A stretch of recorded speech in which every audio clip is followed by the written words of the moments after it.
તો વલસાડ જિલ્લાના ઊંટડી ગામે એક બંધ મકાનમાં તાંત્રિક વિધિની ઘટના સામે આવી, જેનો વિડીયો સોશિયલ મીડિયા પર ઝડપથી વાયરલ થયો છે।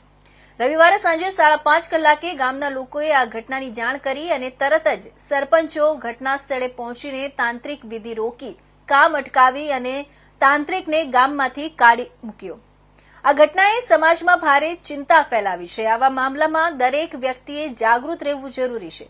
કોઈ અજાણ્યા શખ્સો કે સંદિગ્ધ પ્રવૃત્તિને જોઈને તરત સ્થાનિક અધિકારીઓ, પોલીસ અથવા ગ્રામ પ્રશાસનને જાણ કરવી જોઈએ।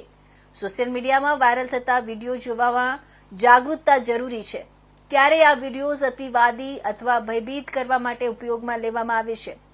જાણકારી અનુસાર તાંત્રિક વિધિઓ અને કાળા જાદુ જેવા પ્રવૃત્તિઓ લોકોને ગુમરાહ કરી શકે છે। આવા મામલામાં ભય વગર કાયદા અને સમુદાયના માર્ગદર્શનમાં જ કાર્યવાહી કરવી યોગ્ય રહે છે।